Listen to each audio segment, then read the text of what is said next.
Hello and welcome, Spellbreakers. I am Total Dumas, and this is my Spellbreak channel, Spellbreaker. I hope to provide you with functional content that can help you become the best Spellbreaker possible.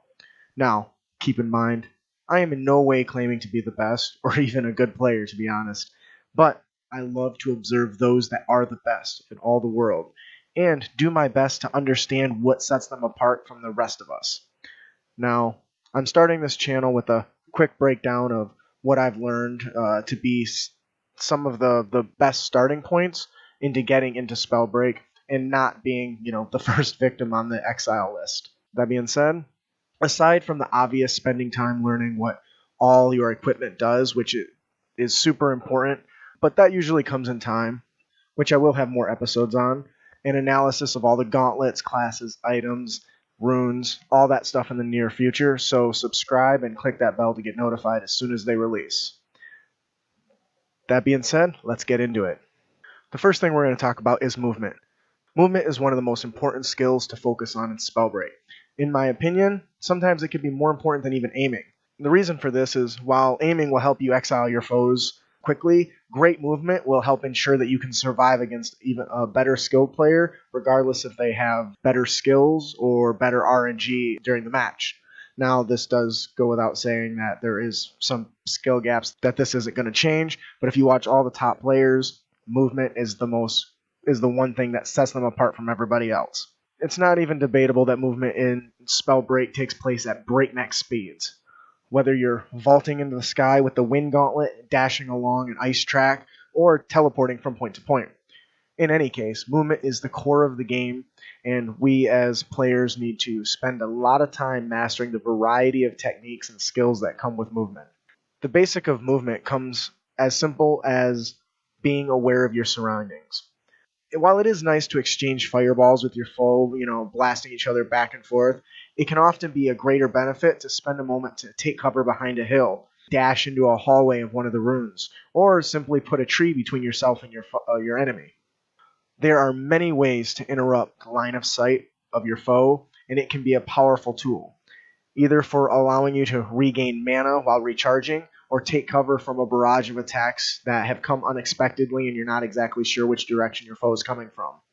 Or maybe an opportunity to down a quick potion before the enemy is upon you, allowing you to get that little bit of heal or armor over time to kind of assist you a little bit, just to give you a little edge. Spellbreak is unlike any other battle royale game, most of which have guns, the big difference being that the spells do not travel instantly. And because of this, techniques like strafing side to side or circle strafing become fantastic tools. You know your enemy is going to lead you off in your movement, and you can quickly throw them off by changing your direction. You can even put your foe into a situation where you can control their aim, forcing them to waste precious mana or even allowing you an opportunity to counterattack. But do be aware that spamming attacks does slow your movement, so keep this in mind when you're engaging your foe, because once again, that movement is super critical. Lastly, be wary of double jumping, as it can sometimes be difficult to change direction quickly, making it easy for your foe to predict your movements. This is one of the main reasons that you'll notice that the blink rune is one of the most commonly used runes among high-level players. Simply being able to change direction quickly can confuse and confound your opponent and generate an opening for you to attack, especially if they manage to run themselves out of mana. This effect becomes most noticeable when you master what I call screen snapping, where you quickly look one direction and dash that way with the blink and then snap the camera as quickly back to where your enemy is at. This is very difficult to do, and it's easy to lose your enemy, but once you do, it becomes an invaluable technique. Now, the other part of the movement is the kind of mind games that come with the movement. Because you know your enemy is trying to predict your movement, they also expect you to kind of jostle left and right and jerk left and right. So you can sometimes even stutter and trick your foe into shooting a shot quite off aim. So the movement is more than just the abilities, but it's also your ability to kind of predict your enemy's prediction. I know that sounds foolish, but it's one of those things that as you get at a higher level, you'll start to learn more and more about it. But once again, movement is by far, in my opinion, one of the most critical things you can do. Moving on to our next one, we have choosing your class. Now, at the start, you can pick your first two classes, both giving you a passive buff immediately. You can then earn scrolls to enhance those classes as the storm, begins to close, or through skill point orbs that spawn on the map.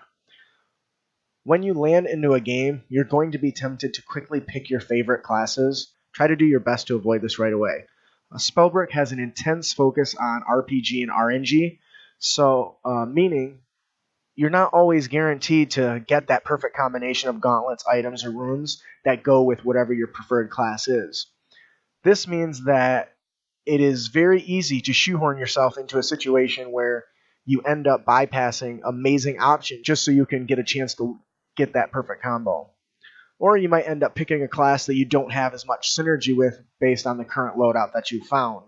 For example, because you picked, Crack Shot, but, legendary fire and wind gauntlet drops, and you were hoping for a good ice gauntlet. But fortunately, Proletariat has done a really good job of making the gauntlets pretty good regardless of the class you pick, but there are definitely synergies that go very well together. So if you're willing to wait, at least maybe until the first storm closes, you might be able to build a better set of equipment that has better synergy. So instead of just picking that stuff up right away, picking your classes right away, take a little risk and give yourself some time to loot and find some equipment before settling on both your classes. Now, there are exceptions, of course, such as, the scavenger class that actually helps you collect loot more quickly. But in general, if you can, try to hold off on trying to pick your class too quickly, as the class and gauntlet synergies are extremely important to reaching that upper echelon of skill level. Now, moving on to skill progression. Once you've picked your class, as I've said, you get access to several scrolls. As part of the RPG RNG that's related to this game, RNG, if you don't know, is like random number generated, stuff randomly popping up in chests in the locations in the world. The scrolls selected are random. So you acquire a new scroll several different ways. The simplest way is storm progression. As the storm closes, when you enter the area, you'll be awarded a choice between two skill scrolls, one from each of your classes that you've chosen. Additionally, the map spawns with a random number of skill points on the map. These are indicated by the circles that appear on the map before you dive in. It is worth noting there are some special conditions, such as the Zealot, that actually has a scroll that when you kill an opponent, they have a chance to drop a skill point. But generally speaking, the world map locations and the closing of the storm are the two primary ways. It's important to understand this progression because this allows you to quickly build out your loadout as quick as possible, keeping you ahead of your enemies in the game. So definitely consider that. That also means that more enemies are likely to be hounding those skill point areas, so just be mindful of that as well. Sometimes it's better just to wait and see if anybody tries to take it, and then blast them with a fireball just as they're about to get their fat loots. The next tip we want to talk about is rebind keys. Proletariat has a pretty good head on their shoulders for key placement at the moment, but if you ask many of the top players, they will encourage you to rebind those keys. Combat is so fast that you want to be able to press as many buttons simultaneously as possible. And with the default setting, sometimes that's very difficult. For instance, the sorcery spells by default are bound to Q and E. Now, these are perfectly within reach, it's true, but it can be very difficult trying to strafe, right with the D key at the same time as you're trying to press the E key to launch a sorcery. This can make it difficult in some situations. And the same goes for the other direction with the Q in the left. And the last thing you want to do, going back to our previous point of talking about mobility and movement, when you take your fingers off the keyboard or those directional keys, you are losing movement opportunity. So you want to minimize that as much as possible. At higher levels, you may want to master swapping your left gauntlet with something else. So binding the item slot 1 to another button will make that a lot easier. For instance, if you're rocking a fire and stone gauntlet, you may occasionally want use of the wind gauntlet to clear high hurdles or maybe even to throw your enemy off by switching back and forth. If you quickly press a shortcut key that's within your reach to switch to the gauntlet, the wind gauntlet, you can leap into the air and then quickly press it again while you're flying through the air and change out the gauntlet. Though sometimes We are in pre-alpha. Sometimes it takes me a couple clicks. I don't know if that's intentional or not, but just be mindful of that. But it gives you additional utility being able to swap those out really quickly. Another example would be swapping out the ranged ice gauntlet. Maybe you carry one with you just in case you get into a situation where the foe is really off in the distance. You want to swip really quick to try to pick them off if you want to try for that. Now, of course, there are risks, with this. For instance, when you change out your gauntlet, you lose access to the sorcery and it begins its long cooldown again. So just kind of keep that in mind. Depending on which gauntlet you put there, that's less of an issue. But just be aware of that. Lastly, this also makes it easy to swap gear and drink potions on the go. And in Spellbreak, you want every advantage that you can get. So definitely consider rebinding some of those keys. I personally have a gaming mouse that allows me to bind a bunch of my hotkeys to my thumb, so I never have to let go of my movement. I recommend, if you get an opportunity, finding a mouse that has multiple options like that.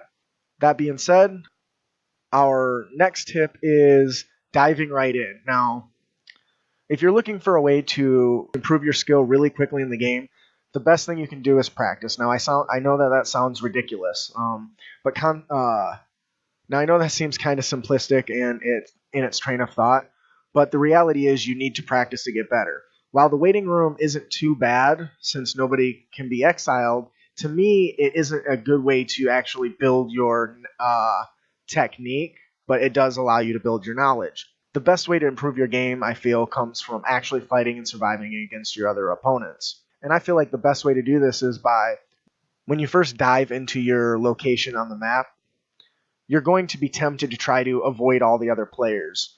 My recommendation is to dive right into a decent-sized group of players.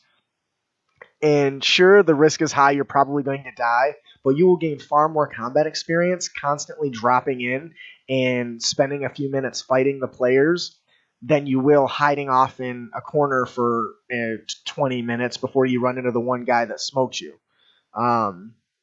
So I do encourage, if you can, dive right in the first couple days you're playing. Just drop right into a group of enemies and just practice that combat hand on hand, because when you spend most of your time running around, while there's nothing wrong with that strategy, your combat experience will fall behind people who are dropping in on top of other players and building that experience and getting used to how people move.